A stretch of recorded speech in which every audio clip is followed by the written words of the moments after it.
বাংলাদেশ আওয়ামী লীগ আবার ফিরবে এবং ভয়ঙ্কর ভাবে। এই জামাতের যত বংশ বীজ আছে না, তত বীজ আছে না, আমরা তো ইন্ডিয়া ভাইয়া আসতে পারছি। এই জামাতের যারা বীজ আছে এরা তো পাকিস্তানও যেতে পারবে না। পাকিস্তান যেতে হলে তো ইন্ডিয়া পাস করে যেতে হবে। হ্যাঁ, এয়ারেও যেতে পারবে না, কোনো দিক দিয়ে যেতে পারবে না। কোথায় যাবে? হ্যাঁ, আমরা তো সবাই বেঁচে আছি। হয়তো বা কিছু লোকজন নিরীহ কিছু নেতা কর্মীদের উপর অত্যাচার করে মেরে ফেলানো হয়েছে। হ্যাঁ, ম্যাক্সিমাম বেঁচে আছি। কিন্তু বাংলাদেশ আওয়ামী লীগের 4 কোটির উপরে নেতা কর্মী আছে, একদম নেতা কর্মী। এর মধ্যে হয়তো বা 50 লাখ মারতে পারবে, 3.5 কোটি বেঁচে আছে। কোথায় যাবে? বাসা থেকে না, মাটির 50 হাত নিচে থাকলেও জামাতের চেয়ে ডেঞ্জারাস ভাবে ওদেরকে মৃত্যু দিব। ওরা কি মারছে? ওরা হচ্ছে ভয়ঙ্কর ভাবে মারবো। এটা প্রশাসনের লোক হোক, আর্মির লোক হোক, আর ওই রাজনৈতিক নেতা কর্মী হোক, কাউরে মাফ করবো না। মনে রেখেন আপনি ওসি সাহেব। আপনাকে আমি বললাম, আপনার উত্তরা থানার যে কটা সাব ইন্সপেক্টর আমাদের আওয়ামী লীগের নেতা কর্মীদের অত্যাচার করতেছে, ওদের পরিবার সুদ্ধা কানবে, বসে বসে রাস্তায় বসে বসে কানবে। আপনি আমাকে সুনির্দিষ্ট ভাবে দেখান যে কারোর উপরে কোনো নির্যাতন আমার লোকজন করছে কিনা, আমি তাদের বিরুদ্ধে অবস্থায় ছিলাম।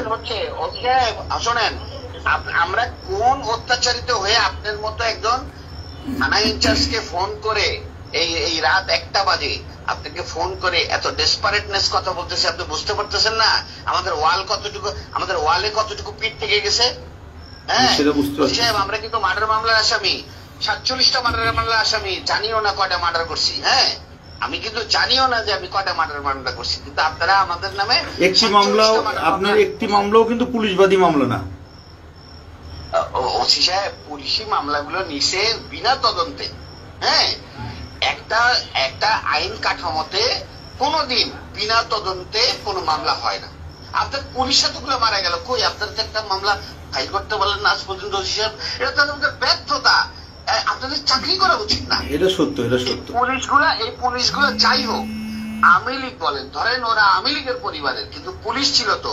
এতগুলো মারা গেল, আজ পর্যন্ত তো কেউ, আপনারা 10 জন পুলিশের দিকে দাঁড়াই তো বলতে পারলেন না একজন প্রেগনেন্ট মহিলা পুলিশ, একজন সাধারণ অফিসার, তার মতো মহিলাকে এত নৃশংস ভাবে মার্ডার করলো। সে তো এই প্রেগনেন্ট অবস্থায় তো কোন জামাতের নেতা বা কোন ছাত্রকে মারতে যায় নাই, তো তাকেও মেরে ফেললো। কই আপনারা তার মামলাটাও তো করতে পারলেন না।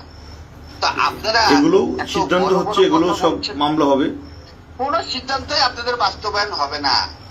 সাহেব, আমরা রাজনীতি করে এসেছি। আমি আজকে 21 বছর প্রেসিডেন্ট সেক্রেটারি।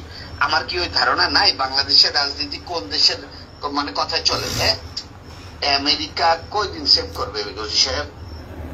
ঠিক আছে, আপনি, আমরা ছোট চাকরি করি, ছোট মানুষ, আপনি করেন। আপনি আমার থানা যে না সাহেব, আপনার তো ছোট মানুষ, কিন্তু আপনার কার্যক্রম তো বড় বড়। আপনার কার্যক্রম ঠিক করেন সাহেব। হ্যাঁ, আল্লাহর কসম, আমার কার্যক্রম যদি কোনো অপরাধ থাকে, এটা আমার কর্তৃপক্ষ বা আমার উপরওয়ালা আছে সে দেখবে। তবে আমার কোনো অফিসার যদি অন্যায় করে থাকে, আপনি সেটা আমাকে দেন, আমি সেটা দেখব। আমার বিরুদ্ধে যদি কোনো অভিযোগ থাকে সেটা দেন, আমি সেটা জবাব দেব। আপনার বেতন কিন্তু আপনার ঊর্ধ্বতন কর্মকর্তা দেয় না।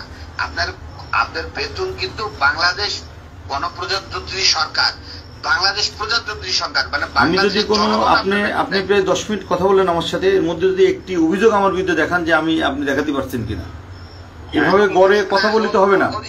আমি আপনাকে প্রমাণ, আপনার পরিচয়টাও দেন নাই, আপনি কে, আপনার পরিচয়টাও দেন নাই। আমি আপনাকে আমার সম্পূর্ণ ডিটেইলস বলছি, শুধু নাম বলি না। নাম বলতে সমস্যা কোথায়? আপনি নাম বললে সমস্যাটা কোথায়? আপনার নাম, আমি যদি কোনোদিন আমার নাম বলি, আপনার বাসায় আপনার সামনে কাইকে বলবো। আমার বাপ যদি আমাকে জন্ম দিয়ে থাকে, আগামী 2 মাসের মধ্যে যদি আপনার কার্যক্রম এরকম থাকে, আপনার বাসায় আপনার সামনে যদি না বলতে পারি, আমার বাবা আমার জন্ম দেয় নাই। ঠিক আছে, আমি অপেক্ষায় থাকলাম, আপনি আসেন। হ্যাঁ, আমি আপনাকে মনে রাখেন, আপনি আরেকবার আরো যদি এরকম আপনার কার্যক্রম চলে, আগামী 2 মাসের মধ্যে আপনার সঙ্গে আমার একদম সরাসরি দেখা হবে। এবং আমার নাম আপনার যদি সরাসরি আপনার মনে না থাকে, আমার বাপ আমার জন্ম দেয়নি। ঠিক আছে, আপনি আসেন, 2 মাস সময় ওয়েট করলাম। আর্মির হেল্প নিয়েন আপনি ওসি সাহেব, যদি আপনি এরকম কার্যক্রম থাকে, আপনার বাংলাদেশ আর্মির হেল্প নিয়েন। ঠিক আছে, অপেক্ষা করলাম, আসেন। জি জি, থ্যাংক ইউ ওসি সাহেব।